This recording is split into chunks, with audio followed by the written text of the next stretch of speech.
الحمد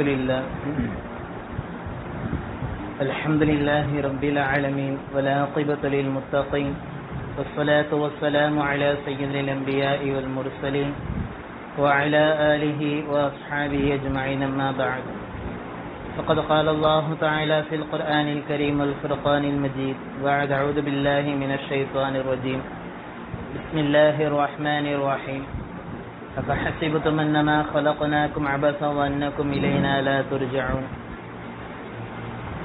صدق الله العظيم وقال نبينا صلى الله عليه وسلم خيركم من تعلم القرآن وعلمه وقال نبينا صلى الله عليه وسلم إنما الأعمال بالنيات وإنما لكل امرئ ما نوى إلى حديث آخر أو كما قال عليه الصلاة والسلام اللهم الهمنا مراشد أمورنا وأعذنا من شرور أنفسنا ومن سيئات أعمالنا. அல்ஹம்துலில்லாஹ்.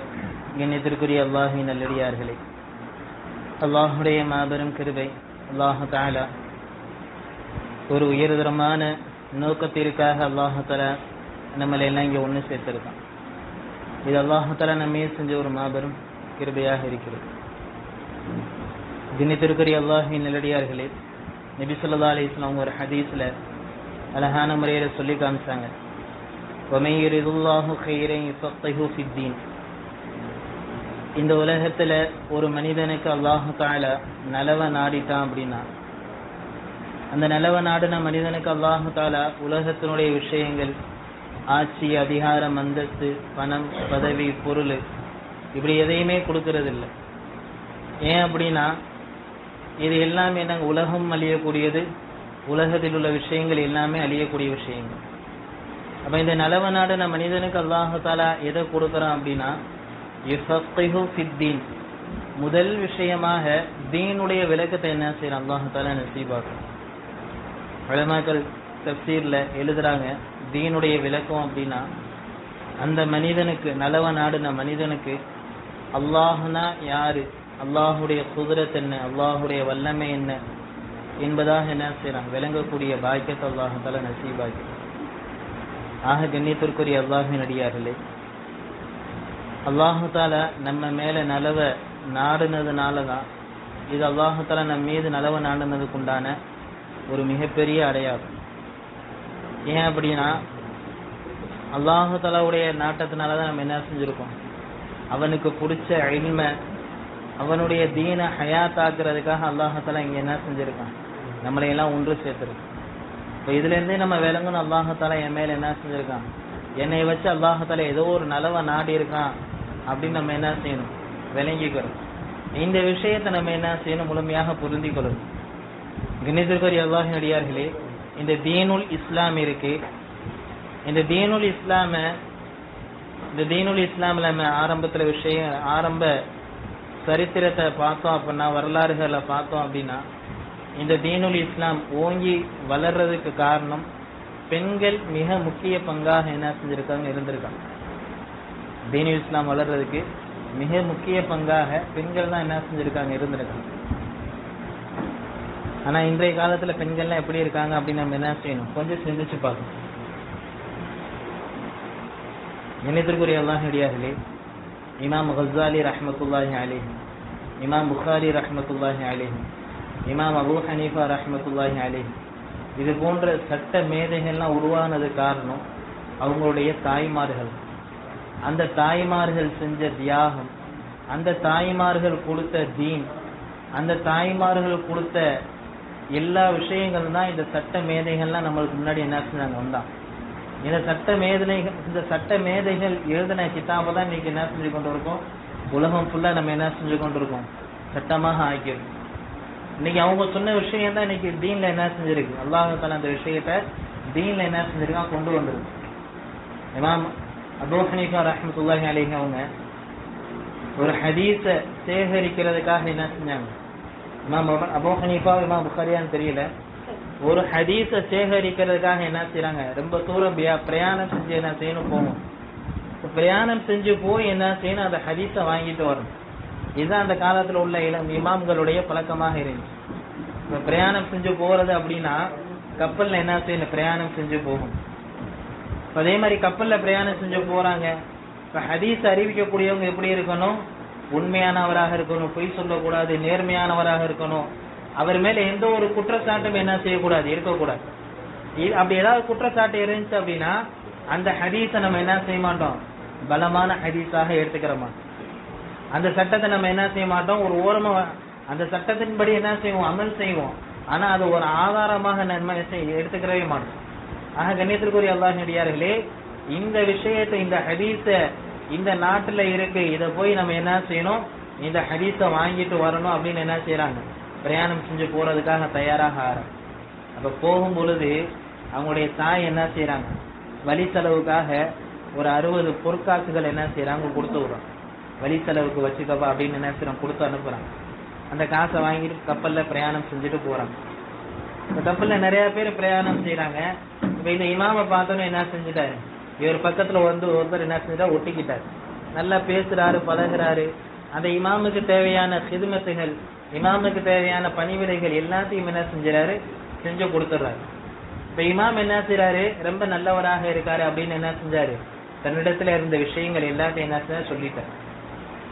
எங்க போறேன், எதற்காக போறேன், தன்னிடத்துல என்னென்ன வச்சிருக்கேன் அப்படின்னு எல்லா விஷயத்தையும் சொல்லிட்டார். அப்ப கூட இருந்த நபர் என்ன செஞ்சிட்டாரு, எல்லா விஷயத்தையும் கேட்டு வாங்கிக்கிட்டு கடைசியாக இமாம் ஓய்வு எடுக்கிற நேரத்துல இவர் என்ன செஞ்சிட்டாரு, இவரு என்னுடைய பணத்தை காணும், என்னுடைய காசை காணும் அப்படின்னு என்ன செஞ்சிட்டாரு, கத்த ஆரம்பிச்சிட்டாரு. இப்ப கப்பல்ல போய்க்கிருக்கோம் மக்கள் எல்லாம் கப்பல்ல நிப்பாட்டி என்ன செய்யறாங்க, எல்லாத்தையும் என்ன செய்யறாங்க, சோதனை செஞ்சு பார்க்கணும். யார்கிட்டயுமே பணமும் இல்லை, காசும் எந்த ஒரு இவர் சொன்ன அந்த பணம் எதுவுமே இல்லை. இமாம் முதற்கொண்டு எல்லா நபர்கள்ட்டையும் செக் பண்ணிட்டாங்க. இமாம்கிட்ட கூட அந்த பணம் இல்லவே இல்லை. கண்ணியத்திற்குரிய அல்லாஹ்வியார்களே, கடைசியில் எல்லாம் என்ன செஞ்சுட்டாங்க, இந்த பலி சொன்ன மனிதர் என்ன செஞ்சாங்க, எல்லாம் திட்டிட்டு அவங்கவுங்க வேலையை பார்க்க ஆரம்பிச்சிட்டாங்க. இந்த பலி சொன்ன மனிதர் என்ன செய்யறாரு, அந்த இமாம் அவங்கள்ட்ட வந்து கேட்கிறாரு, உங்கள்ட்ட தான் 60 பொற்காசு இருந்துச்சு, அந்த காசு எங்க அப்படின்னு கேட்கறாரு. இவன் அந்த இமாம் அழகால முறையில சொல்லி காமிச்சாங்களாம், நான் போறதே என்ன செய்யறேன், ஒரு உயர்தரமான வேலைக்காக போறேன், ஒரு ஹதீஸ சேகரிக்காக போறேன். இந்த ஹதீஸை வச்சு நாளைக்கு என்ன செய்யணும், மக்கள் அமல் செய்யணும். அதற்காக நான் என்ன செய்யறேன், அந்த ஹதீஸை தேடி போய்கிட்டு இருக்கேன். இப்ப இந்த நேரத்துல நீ என்ன செஞ்சுட்ட, உன்னுடைய பணத்தை காண நீ கத்த ஆரம்பிச்சிட்ட. இதுக்கப்புறம் நான் எது சொன்னாலும் என்ன செய்ய மாட்டாங்க, மக்கள் ஏத்துக்கிற மாட்டாங்க. மக்கள் எல்லாம் என்ன செய்வாங்க, உன் பக்கம் தான் நிற்பாங்க. நான் பொய்யன் என்பதாக என்ன செஞ்சிருவாங்க, முத்திரை குத்திடுவாங்க. முத்திரை குத்திட்டாங்க அப்படின்னா என்னுடைய ஹதீஸ, என்னுடைய சட்டத்தை, என்னுடைய மசாயில யாரும் என்ன செய்ய மாட்டாங்க, எடுத்துக்கிற மாட்டாங்க. அப்ப இவ்வளவு நாளா நான் கஷ்டப்பட்டு சேகரிச்ச மசாயில்கள், சட்டங்கள் எல்லாம் என்ன செஞ்சிடும், வீணா போயிடும் அப்படின்னு என்ன செஞ்சேன், இந்த விஷயத்தை யோசிச்சு நீ எப்ப எந்திரிச்சு கத்த ஆரம்பிச்சியோ அப்பயே அந்த காசு எல்லாத்தையும் தூக்கி நான் என்ன செஞ்சுட்டேன், கடல்ல வீசி எரிஞ்சிட்டேன் அப்படின்னு.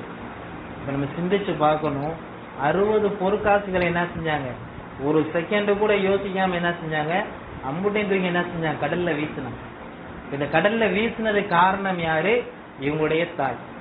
இந்த தாய் வளர்ப்புலதான் என்ன செஞ்சாங்க, அந்த இமாம் அவங்க நம்ம என்ன செய்யணும், உண்மையாக இருக்கணும், நேர்மையாக இருக்கணும், மக்களுக்கு என்ன செய்யணும், மசாயில்கள், சட்டங்கள், குர்ஆன் ஹதீஸ்களை நம்ம என்ன செய்யணும், கொண்டு போய் சேர்க்கணும் அப்படின்னு சொல்லி சொல்லி வளர்த்த அந்த தாய் சொல்லி சொல்லி வளர்த்ததுனாலதான் அவங்க என்ன செஞ்சாங்க, அந்த செயலை செஞ்சாங்க. இதே மாதிரிதான் ஒவ்வொரு இமாம்களும், இமாம் அபு ஹனீஃபா, இமாம் புகாரி, இமாம் முஸ்லிம், இமாம் ஷாஃபி ரஹ்மத்துல்லாஹி அலைஹி, இமாம் கஸாலி ரஹ்மத்துல்லாஹி அலைஹி, எவ்வளவோ கிதாபுகள்லாம் எழுதிறாங்க. இந்த கிதாபுகள்லாம் எழுதுனதுக்கு காரணம் யாரு, முக்கிய பங்காக இருந்ததுக்கு காரணம் யாரு அப்படின்னா அவங்களுடைய தாய்மார்கள் தான் இருக்கு. ஆக கண்ணியத்திற்குரிய அல்லாஹ்வியார்களே, இதே மாதிரி ஆரம்ப காலத்துல இஸ்லாம் வளர்ந்தது காரணம் பெண்களுக்கு என்ன செஞ்ச அல்லாஹ் தஆலா ஒரு முக்கிய பங்காக என்ன செஞ்ச அல்லாஹ் தஆலா கொடுத்தணும். இன்னைக்கு அதே விஷயத்தை அல்லாஹ் தஆலா என்ன செஞ்சிருக்கான், நம்மளை தேர்ந்தெடுத்து நபி ஸல்லல்லாஹு அலைஹி வஸல்லம் ஹதீஸ்ல சொன்ன மாதிரி அல்லாஹ் தஆலா நம்மள நலவ நாடி என்ன செஞ்சிருக்கான், அவனுக்கு பிடிச்சமான, இந்த உலகத்திலே மிக பிடிச்சமான ஒரு உயர்தரமான இல்ம கத்துக்கிறக்கூடிய பாக்கியத்தை என்ன செஞ்சிருக்கான், அல்லாஹ் தஆலா நம்மளுக்கு நசீபாக்கியிருக்கு. இதே வழக்கத்தை என்ன செஞ்சிருக்கான், அல்லாஹ் தஆலா நம்முடைய பெற்றோர்களுக்கும் என்ன செஞ்சிருக்கான், நமக்கு கொடுத்துருக்கான். நம்முடைய பெற்றோர்களுக்கு இந்த விளக்கத்தை கொடுத்ததுனாலதான் அவங்க பெற்றோர்கள் என்ன செஞ்சாங்க, பிள்ளையை விட்டு பிரிஞ்சாலும் பரவாயில்ல, கஷ்டப்பட்டாலும் பரவாயில்ல, அவங்க என்ன செய்யணும், அவங்க பிற்காலத்துல என்ன செய்யணும், நல்ல முறையில இருக்கும், சமுதாயத்துல அவங்க என்ன செய்யணும், கண்ணியமான முறையில வாழணும் என்ற ஒரே ஒரு நோக்கத்துல என்ன செஞ்சிருக்காங்க, கொண்டு வந்து மதரசால சேர்த்து விட்டுருக்காங்க. நபி ஸல்லல்லாஹு அலைஹி வஸல்லம் ஒரு ஹதீஸ்ல சொன்னாங்க, எந்த பெற்றோர்களுக்கு 3 பெண் பிள்ளைகள் பிறந்து அந்த பெண் பிள்ளைகளுக்கு நல்ல பேரு வச்சு அந்த பெண் பிள்ளைய நல்ல முறையில தீனை கொடுத்து வளர்த்து அந்த பெண் பிள்ளைய ஒரு சாலிஹான கணவனை மாப்பிள்ளைய பார்த்து திருமணம் செஞ்சு கொடுக்கிறாரோ இந்த மனிதருக்கு சொர்க்கம் வாஜிபு என்பதாக என்ன செஞ்சாங்க, நபி ஸல்லல்லாஹு அலைஹி வஸல்லம் சொன்னாங்க.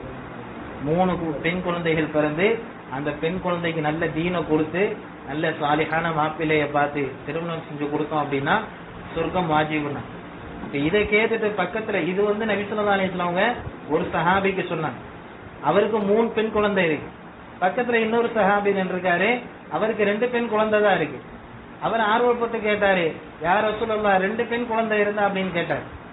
2 பெண் குழந்தை இருந்தாலும் இதே ஷரத்து தான், அந்த பெண் குழந்தையை நல்ல முறையில வளர்த்து தீனை கொடுத்தோம் அப்படின்னா சொர்க்கம் வாஜிபு அப்படின்னா.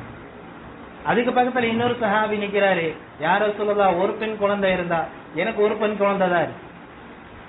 அவ நபி ஸல்லல்லாஹு அலைஹி வஸல்லம் சொன்னாங்க, 1 பெண் குழந்தை இருந்தாலும் சரி, எத்தனை பெண் குழந்தை இருந்தாலும் சரி, அந்த பெண் குழந்தைய தீனை கொடுத்திருந்தோம் அப்படின்னா, அந்த தீனுபடி அந்த பெண் குழந்தைய வளர்த்திருந்தோம் அப்படின்னா சொர்க்கம் வாஜிபு என்பதாக என்ன செஞ்சாங்க, நபி ஸல்லல்லாஹு அலைஹி வஸல்லம் சொன்னாங்க. ஆக கண்ணியத்திற்குரிய அல்லாஹ்வின் அடியார்களே, இந்த தீன் இருக்கே நம்ம மேல என்னங்க ஒரு மிகப்பெரிய அமானிதமாக இருக்கு. இந்த தீனை கொண்டு போய் நம்ம என்ன செய்யணும், நம்முடைய பிள்ளைகள்கிட்ட நம்ம என்ன செய்யணும், சேர்க்கணும். அதே மாதிரி பிள்ளைகள் என்ன செய்யணும், நம் முழு சமுதாயத்தையும் கொண்டு போய் சேர்க்கிறது நம்ம மேல கட்டாய கடமையாக இருக்கு. அதனாலதான் அல்லாஹ் தஆலா நம்மளை தேர்ந்தெடுத்து என்ன செஞ்சிருக்கான், அவனுக்கு பிடிச்சமான ஒரு இடத்துல பிடிக்கக்கூடிய ஒரு இல்மை கத்துக்கிறக்கூடிய பாக்கியத்தை அல்லாஹ் தஆலா நசீபாக்கியிருக்கான். இந்த இல்மை நல்ல முறையில கத்துக்கிட்டு அல்லாஹுக்கு பிடிச்சமான முறையில இருந்து தீனை கத்துக்கிட்டு முழு உலகத்திலையும் கொண்டு சேர்க்கக்கூடிய பாக்கியத்தை அல்லாஹ் தஆலா நம் அனைவருக்கும் நசீபாக்குவானாக. வாஆகிரு தஅவானா அல்ஹம்துலில்லாஹி ரப்பில் ஆலமீன்.